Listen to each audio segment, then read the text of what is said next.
အားလုံးပဲမင်္ဂလာဗျကျွန်တော်တို့ဒီ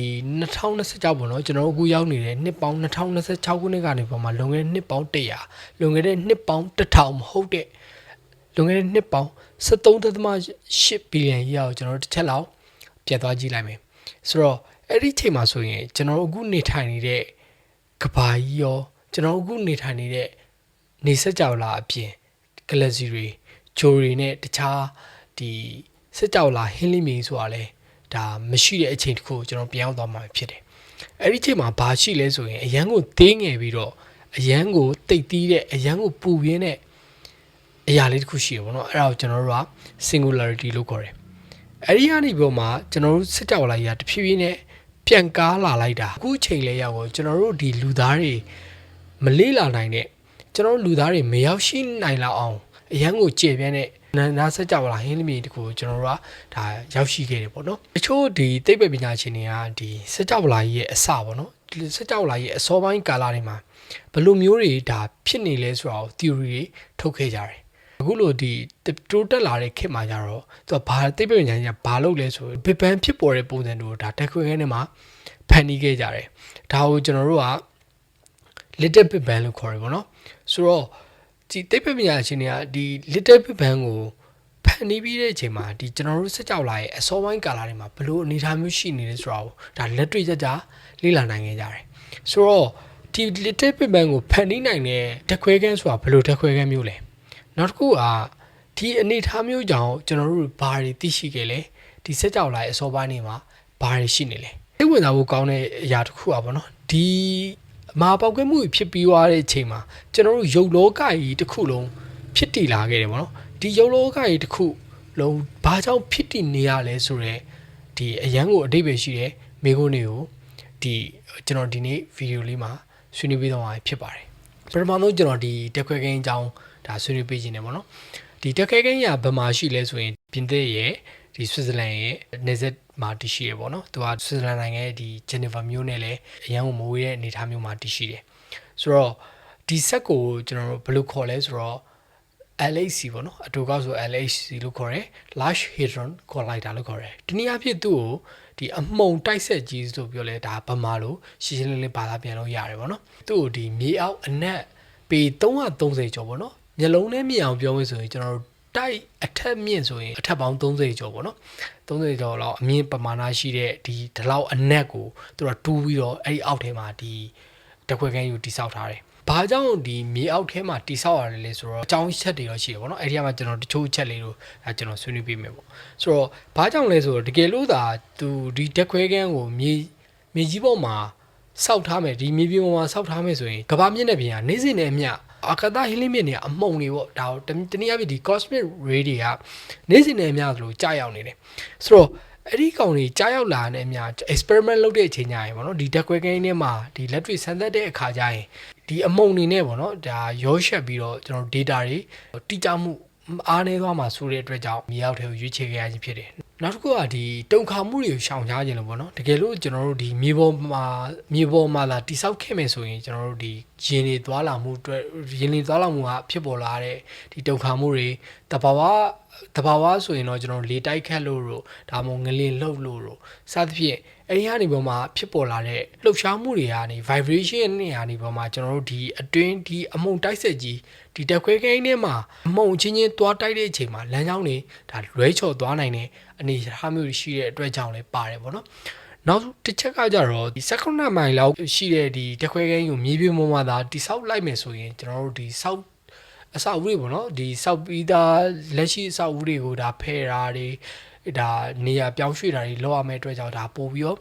့ကုန်ကြစည်လည်းများနိုင်တယ်ဆိုတော့အချက်ဒီကြောင့်သူတို့ကဒါမြေအောက်ထဲကိုဒါရွေးချယ်ရခြင်းဖြစ်တယ်ပေါ့နော်တိဆောက်ပြီးတဲ့အချိန်မှာယူပပညာရှင်တွေပေါ့နော်သိပ္ပံပညာရှင်တွေကဘာတွေမျှော်လင့်ကြလဲဆိုရင်ဒီစက်ကြီးကနေပေါ်မှာကျွန်တော်တို့အခုပြောခဲ့တဲ့ကျွန်တော်တို့စက်ကြော်လာရဲ့အစောပိုင်းမှာကျွန်တော်တို့ဒီစက်ကြော်လာရဲ့ဘလို့အနေထားမျိုးတည်ရှိနေလဲ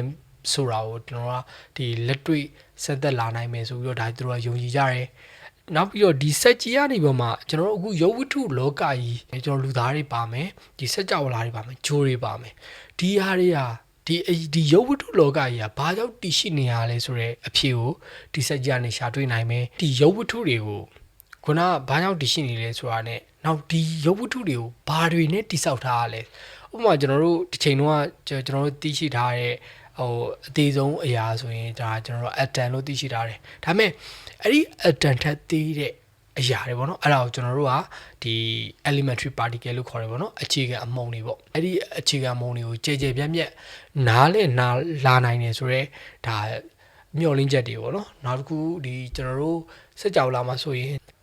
28ရာခိုင်နှုန်းသောအရာတွေကဒါ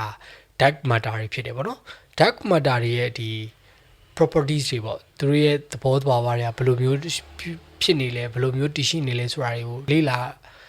နိုင်လာမယ်နောက်မျောလင့်တာတခုကတော့ဒီကျွန်တော်တို့ဒီအားလေးကိုပေါ့နော်တဘာဝအားလေးမျိုးကတော့ကျွန်တော်တို့ electromagnetic တို့ nuclear weak force တို့ nuclear strong force တို့နောက်ပြီး gravity ပေါ့နော်အဲ့ဒီမှာထူးထူးဆန်းဆန်းပေါ့နော်gravity တခုတည်းကဘာကြောင့်အားအနည်းဆုံးဖြစ်နေရလဲစသဖြင့်ဒီလိုမျိုးပေါ့ဒီယူပပေတာမှာဒီ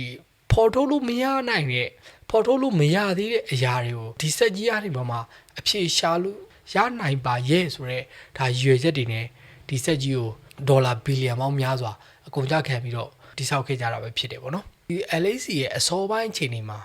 ဒီသိပ္ပံပညာရှင်တွေဒါစပြီးတော့တိစောက်ဆဲကာလာတွေစပြီးတော့စမ်းသပ်နေတဲ့ကာလာတွေမှာဆိုရင်ဒါကောလာဟလာအမျိုးမျိုးဒါထွက်ပေါ်ခဲ့တယ်ဆိုတော့ဘယ်လိုလဲဆိုတော့ဒီသိပ္ပံပညာရှင်တွေကဓာတ်ခွဲခန်းထဲမှာဒါ black hole တွေကိုဖန်တီးနေကြတယ်ပေါ့နော်ဒါဒီကဘာပြက်မဲ့နေပဲတို့ငရဲကိုသွားမဲ့ portal ပေါ့နော်တကားပေါက်ကိုဒါဖွင့်နေကြတယ်တို့စတဲ့ဒီကောလာဟလာအမျိုးမျိုးတွေဒါထွက်လာကြတယ်ဆိုတော့ဒါဘာကြောင့်လဲဆိုတော့ရန်ကိုအချိန်ပြင်းပြင်းနဲ့လာနေအမုံတစ်ခုသွားတိုင်းမိတဲ့အချိန်ကျရင်လေဒါ micro black hole ပေါ့နော်တင်းငယ်တဲ့ဒီ black hole လေးတွေဟာဒါဖြစ်ပေါ်လာနိုင်တယ်ဆိုတော့အဲ့ဒီဖြစ်ပေါ်လာတဲ့အတွက်ကြောင့်အဲ့ဒီ black hole micro black hole လေးတွေကနေပြီးမှကဘာကြီးကိုဒါဝါမျိုးသွားနိုင်တယ်ဆိုတော့ယုံကြည်ချက်တွေကြောင့်ဒီ user တွေကဒါပေါ်လာခြင်းဖြစ်တယ်ပေါ့နော် LHC ကိုတော့ဒီကျွန်တော်တို့2008ခုနှစ်မှာစပြီးတော့သူတို့ကစပြီးတော့စမ်းသပ်အသုံးပြုခဲ့တယ်ဒါမဲ့လည်းဒီများမကြမီပါပဲသူကဒီဆက်ရှုယူမှုဖြစ်တဲ့အတွက်ကြောင့်သူကတစ်နှစ်လောက်ဒါအချိန်ပြင်ဆင်ခဲ့ရတယ်ပေါ့နော်ဆိုတော့သူကဒီ LHC ကြီးဟာသူကဘယ်လိုလုပ်တာလဲဆိုရင်သူကဒီစက်ကြဆက်ဝိုင်းပုံစံကြီးမှာသူ့မှာဒါပိုက်လိုင်းနှစ်လိုင်းရှိပေါ့နော်တန်တယ်နှစ်ခုရှိတယ်အဲ့ဒီဆက်ဝိုင်းထဲမှာဒါတန်တယ်နှစ်ခုထည့်ထားတယ်အဲ့နှစ်ခုထဲမှာသူအမုံတွေကိုပြေးခိုင်းတာအမုံတွေပြေးခိုင်းတာဆိုဟိုလမ်းကြောင်းနှစ်ကြောင်းကဘာကြောင့်လုပ်ထားလဲဆိုရင်တစ်ကြောင်းကကြတော့သူကဥပမာ direction တစ်ခုနဲ့သွားမယ်ပေါ့နော်ဥပမာဒီ9လက်တန်ပုံစံနဲ့သွားမယ်နောက်ပိုက်တန်တစ်ခုကြတော့9လက်တန်ပြောင်းပြန်ပုံစံနဲ့ direction မတူဘူးပေါ့နော် opposite direction နဲ့သွားမယ်သွားပြီးတော့မှသူတို့နေရာတစ်ခုရောက်ရင်သူတို့နှစ်ခုကိုဒါပေးတိုက်မယ်ဆိုတဲ့သဘောပေါ့ဆိုတော့သူကဒီထဲမှာသွားနေတဲ့အမှုန်တွေကဒီ proton အမှုန်တွေကဘယ်လောက်ထိမြန်လဲဆိုရင်အလင်းနီးပါးလောက်ကိုမြန်တယ်အလင်းနီးပါးဘယ်လောက်ရာခိုင်နှုန်းလောက်လဲဆို99.999ရာခိုင်နှုန်းလောက်ထိကိုဒါရှိတယ်ပေါ့နော်ဒါအလင်းနီးပါးအဲ့လောက်ထိကိုရှိတယ်ဆိုတော့သွားနေတဲ့အမှုန်တွေက proton အမှုန်တွေ proton ဆိုတော့ဒါအားလုံးသိပြီးသားဖြစ်မှာပါ atom မှာရှိတယ် atom ရဲ့ဒီ nucleus ထဲမှာရှိရပေါ့နော် atom တစ်လုံးမှာဆိုရင်ကျွန်တော်တို့က electron ရှိမယ် proton ရှိမယ် neutron ရှိမယ်အဲ့ဒီမှာ nucleus မှာရှိတယ်ဒါ proton နဲ့ neutron ပေါ့နော်အဲ့မှာကျွန်တော်တို့ကဘာကြောင့် proton ယူရလဲဆိုရင် proton ကကြတော့ charge ရှိနေလို့ဥပမာ proton က positive charge ရှိလို့ charge ရှိတဲ့အချိန်ကျရင်သူကဒီကင်တွဲရတာပိုအဆင်ပြေလို့ပေါ့နော် charge ရှိရင်ဒီသူ့ကိုပို့ပြီးတော့မြန်အောင်လို့ကျွန်တော်တို့ကဒီတန်လိုက်စွမ်းအနေနဲ့ဒါပို့ပြီးသူ့ရဲ့အဲ့လိုအလင်းကိုပို့ပြီးတော့ရယူလို့ရတယ်ပေါ့နော်ဒီ LHC စက်ကြီးမှဆိုရင်တန်လိုက်ပေါင်းက1232ခုလောက်ကိုဒါတက်ဆင်ထားတယ်ဆိုတော့ဒါကလည်းဒီအမုံရဲ့အရှိန်ကိုဒါ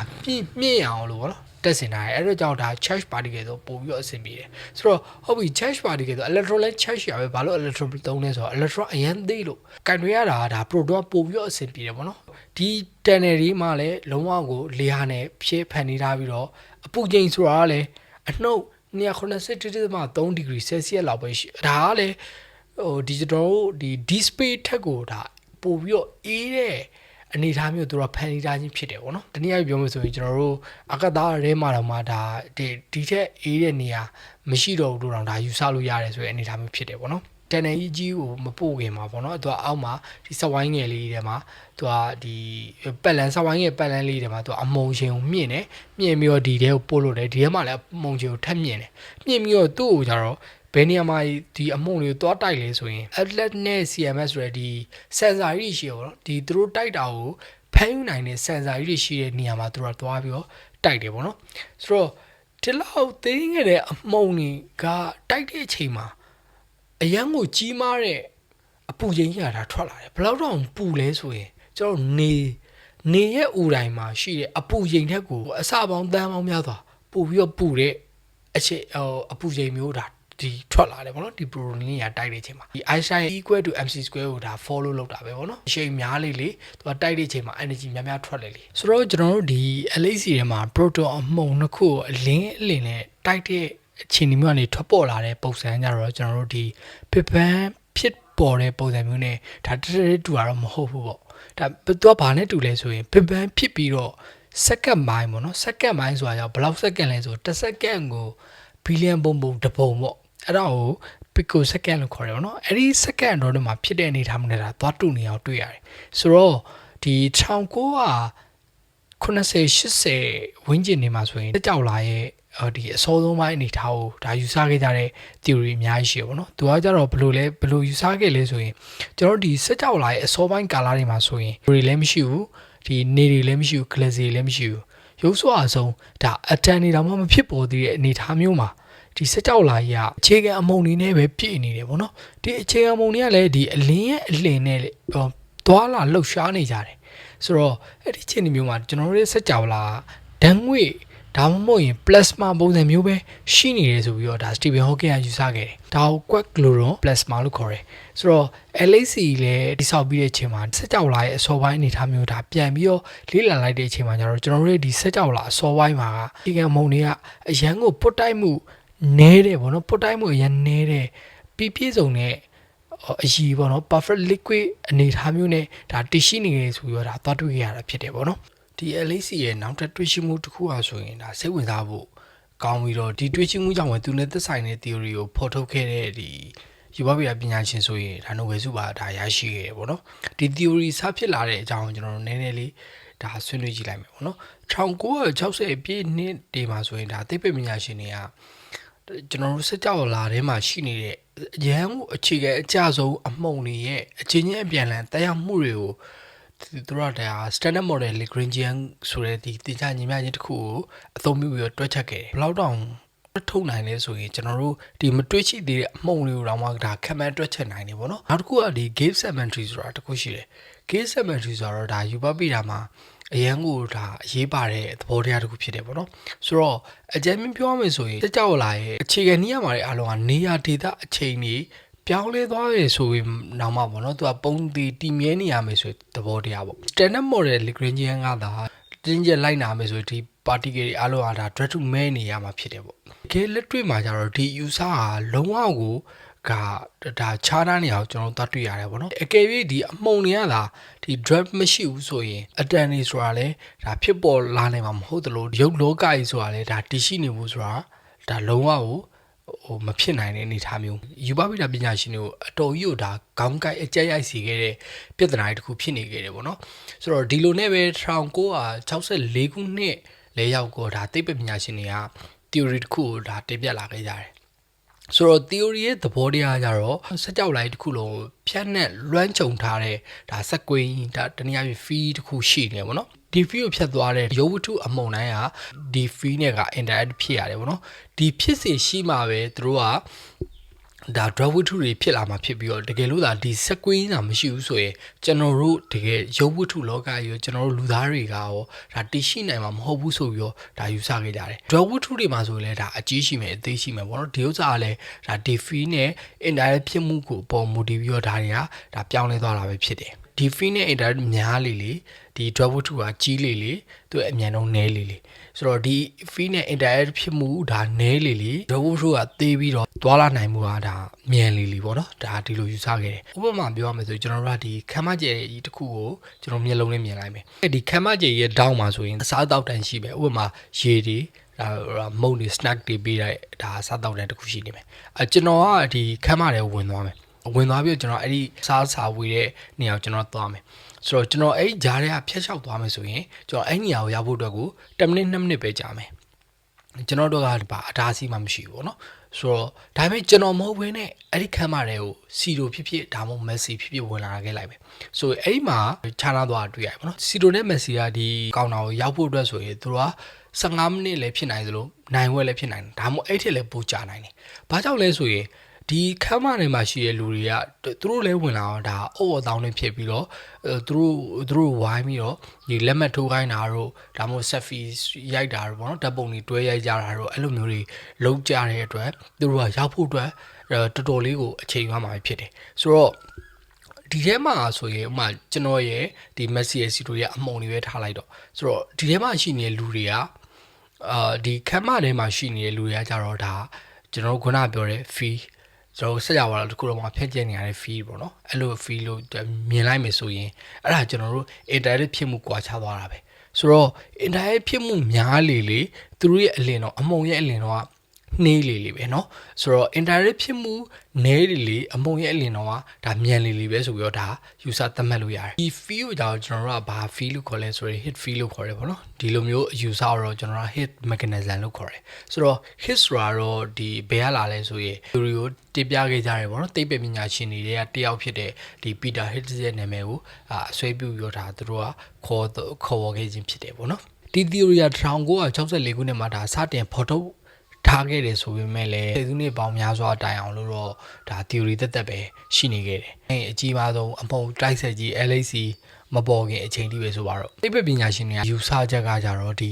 Einstein ရဲ့ E = mc² ကိုဒါအခြေခံပြီးတော့ဒါစဉ်းစားတယ်ပေါ့နော်။အကယ်၍သာအမုံတစ်ခုဟာဒီကြီးမားတဲ့အမြန်နှုံးနဲ့တိုက်မိခဲ့မယ်ဆိုရင်သူတို့ဟာဒီ hit fee ကိုလှုံနှိုးနိုင်မယ်နှိုးဆွနိုင်မယ်ဆိုပြီးတော့ဒါယူဆထားတယ်။ဥပမာကျွန်တော်တို့ကဒီရေပြင်တစ်ခုကိုဂဲလုံးနဲ့ပေါက်လိုက်တယ်လို့ပဲဒါမျက်လုံးထဲမှာမြင်ကြည့်လိုက်ပေါ့နော်ဆိုတော့ကျွန်တော်တို့ရေပြင်ကိုဂဲလုံးနဲ့ပေါက်လိုက်တဲ့အချိန်မှာဒီရေပြင်ကနေပေါ်မှာရေစက်အမုံမွားတွေဒါလွင့်စင်လာတာကိုကျွန်တော်တို့တွေ့ရမယ်အခုပြောတဲ့ဥပမာအတိုင်းလို့နော်ဂဲလုံးနဲ့ပြစ်လိုက်လို့ရေစက်ဖြစ်ပေါ်လာတော့ဒါအရင်လွယ်ကူတဲ့ရှာဖွေမှုတော့မဟုတ်ဘူးပေါ့နော် Higgs boson ကိုရှာဖွေရတာပေါ့ဒီ Higgs boson လို့ခေါ်တာပေါ့နော်သူရဲ့ဒီ Higgs field ကနေလွင့်စင်လာတဲ့အမုံတော့ Higgs boson လို့ခေါ်တာပေါ့ဆိုတော့သူကကြောင့်ဘလောက်တောင်လက်ပေါက်ကခက်ခဲလဲဆိုရင်ဥပမာကျွန်တော်တို့ဒီကောက်ရိုးပုံထဲမှာအပြောက်ရှာတာတင်မကောက်ဘောနော်ဒီတွေ့ဒီအဲ့ရဲ့အငွေ့ပြန်သွားတာကိုပါလိုက်ပြီးတော့ဖမ်းရတယ်ဆိုတော့အနေထားမျိုးလောက်ကိုခက်ခဲတယ်ဟိပိုဆိုထွက်လာဖို့ဆိုရင်ခုနကလိုကျွန်တော်တို့ proton အမုံတွေကိုအလင်းနဲ့တိုက်တာအကြိမ်ကြီးအတွက်ပေါင်းက1 ဘီလီယံလောက်မှသူကဒီဟိပိုဆိုကတစ်ကြိမ်လောက်ထွက်လာတယ်သူရဲ့သက်တမ်းလည်းအလိုလိုတော့နေသူကဘလောက်တောင်ပဲဒါတရှိနေနိုင်လဲဆိုရင် 1.6 into 10 power minus 22ဆိုတော့ကျွန်တော်အခုပြထားတဲ့နံပါတ်တွေလိုပဲနံပါတ်တွေပဲတစ်စက္ကန့်ရဲ့အလောက်ပဲသူကရှင်းသတ်နိုင်တယ်ဆိုတော့အဲ့ဒီဟာပြီးရင်သူကချက်ချင်းပဲတခြားမုံအဖြစ်ကိုပြောင်းလဲသွားတယ်ကျွန်တော်တို့လူသားနေတော့ဘလို့မှဒါမြင်နိုင်မှာမဟုတ်ဘူးเนาะကြီးကျွန်တော်တို့ LHC ထဲမှာရှိတဲ့ကြီးမားတဲ့ဒီ sensor တွေနဲ့မှ hit boson trace လုပ်လို့ရတယ်ဗောနော်ခြေရာကောက်ခြေရာခံလို့ရတယ်ဒီ2012ခုနှစ်မှာဒီ hit boson ရှိတာတေးကြတဲ့5 sigma ဖြစ်တယ်ဆိုတာကိုမကြော်ညာခင်ထိဒီကဘာကိုမချပြခင်အထိကိုသူကဒီလိုမျိုးဒီ particle collide ဖြစ်မှုပေါင်းက trillion နဲ့ရှိပြီးသူတို့ကဒါလုပ်ခဲ့ရတယ် hit boson ရှာဖွေတွေ့ရှိပြီးနောက်ပိုင်းမှာလည်းဒီ LHC ထဲမှာဗောနော်ကျွန်တော်စက်ကြောလာကိုဒါဖွဲ့စည်းထားတဲ့အခြေခံမုံတွေကိုဒါဆက်လက်ရှာဖွေနေသေးဖြစ်တယ်ဒီနေ့အချိန်ကြီးဆိုရင်ဒီကျွန်တော်တို့ဒီ LHC ထဲမှာရှာဖွေတွေ့ရှိခဲ့တဲ့အမှုံပေါင်းကသူက80နီးပါးလောက်ရှိပြီဆိုတော့ဒါမဲ့လည်းကျွန်တော်တို့အခုတွေ့ရှိခဲ့တဲ့ hit boson နဲ့ကွာခြားတာတော့ hit boson ဆိုတာတော့ဒါအခြေခံအမုံ elementary particle ပဲဒါပေမဲ့ကျွန်တော်တို့အခုတွေ့ရှိထားတဲ့အမုံတွေကြတော့သူကကျွန်တော်တို့သိရှိပြီးသားဒီ elementary particle နဲ့ပေါင်းစပ်ထားတဲ့အမုံအသစ်တွေပေါ့နော် proton တို့ neutron တို့ဆိုရင်ကျွန်တော်တို့ quad သုံးလုံးစီနဲ့ဖွဲ့စည်းထားတယ်။မှာ proton ဆိုရင် up quad နှလုံးရဲ့ down quad တစ်လုံးရဲ့ဖွဲ့စည်းထားပြီးတော့ neutron ဆိုရင်ဒီ down quad တစ်ခုနဲ့up quad တစ်ခုဆိုပြီးတော့ဒါဖွဲ့စည်းထားတယ်။ဆိုတော့ပုံမှန်အားဖြင့်ဆိုရင်ကျွန်တော်တို့သိရှိထားတာက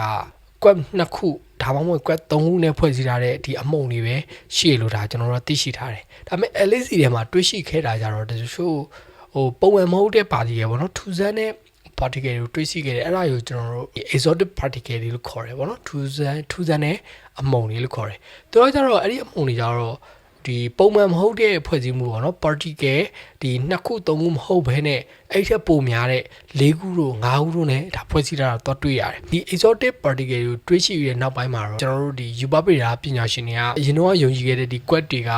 ဒီ2ခု ဒါမှမဟုတ်3ခုပဲပေါင်းစည်းနိုင်နေဆိုတဲ့ဒီ traditional boundary ကိုဒါ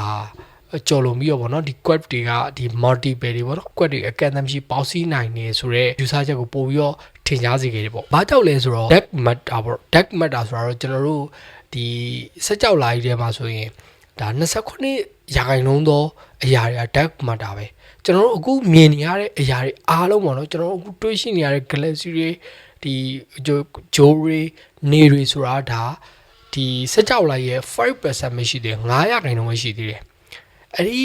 9%မဟုတ်တော့တခြား29%ကကြတော့ဒီ dark matter နဲ့ဖွဲ့စည်းထားတယ်အဲ့ဒီ dark matter ရဲ့အခြေခံ particle တွေပေါ့နော်အခြေခံအစုအဖွဲ့တွေကဒီquad 6လုံးစီနဲ့ဖွဲ့စည်းထားတယ် Hansa quad တွေနဲ့ဖွဲ့စည်းထားတယ်ဆိုပြီးတော့တင်ပြထားတဲ့ theory တခုရှိရပေါ့နော်ဆိုတော့သိပ္ပံပညာရှင်တွေကဒီကျွန်တော်တို့ကquad 4လုံး quad 5လုံးနဲ့ဖွဲ့စည်းထားတဲ့အမှုန်တွေကိုတွေးရှိပြီးတဲ့နောက်ပိုင်းမှာကျွန်တော်တို့ဒီ Hansa quad တွေကိုတွေးရှိဖို့တော့ဒါပို့ပြီးတော့စိတ်အားထက်ထက်တန်တန်နဲ့ရှာဖွေနေကြတယ်ကျွန်တော်တို့က Hansa quad တွေကိုတွေးရှိပြီးသွားပြီဆိုတော့တွေးရှိထားတယ်ဆိုတော့ experiment တစ်ခုတော့ရှိတယ်ပေါ့နော်ဒါမဲ့လည်းဒီ Hansa quad တွေကို LHC မှာတော့လောလောဆယ်ဒီတွေးရှိမှုမရှိသေးဘူးဒီ Hansa quad တွေကိုဒါကျွန်တော်တို့ကဒီ LHC ထဲမှာရှာဖွေတွေးရှိပြီးသူ့ရဲ့ဂုဏ်သက်တီကိုနားလည်ပြီးဆိုတာနဲ့ကိုdark matter တွေရဲ့ဒီသဘောတရားတွေနားလည်လာနိုင်မယ်လို့ဒါမျှော်လင့်ရတယ်ပေါ့နော်အခုဗီဒီယိုမှာတော့ဒီကျွန်တော်တို့စက်ကြောက်လာထဲမှာရှိရပေါ့နော်အနက်ချိုင်းဆုံးလှိဝက်ချက်တွေကိုဒီ LHC ထဲမှာဘယ်လိုဖော်ထုတ်နေလဲဆိုတော့ဒါဆွေးနွေးပေးတာပဲဖြစ်တယ်ဒီအမုံတွေက drug တွေကိုဘယ်လိုရရှိခဲ့လဲဆိုတော့ဖြည့်ရှင်းပေးခဲ့တဲ့ hippo ဆိုအကြောင်းနဲ့ဒီ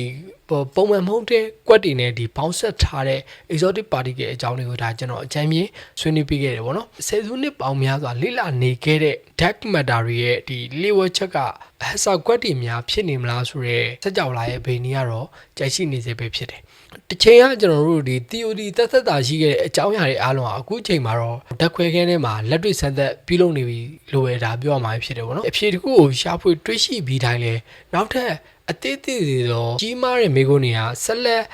ဒီစီးကြိုဖိတ်ကုန်နေရဆိုတာလေဒါသိပ္ပံရဲ့အလှပတရားလို့ပဲဒါပြောမှာဖြစ်တယ်ပေါ့နော်ဒီ LHC စက်ကြီးကနေပြီးတော့မှဘယ်လိုမျိုးအကြောင်းအရာတွေကိုဆက်လက်ဖော်ထုတ်သွားမလဲဆိုတော့စဉ်းစားမပြတ်ဒါစောင့်ကြည့်နေရမှာဖြစ်တယ်ပေါ့နော်ဆိုတော့ဒီနေ့ဗီဒီယိုကတော့ကျွန်တော်ဒီလောက်ပါပဲကျွန်တော်ဗီဒီယိုအဆုံးထိကြည့်ပြီးရတဲ့အတွက်လည်းအားလုံးကျေးဇူးတင်ပါတယ်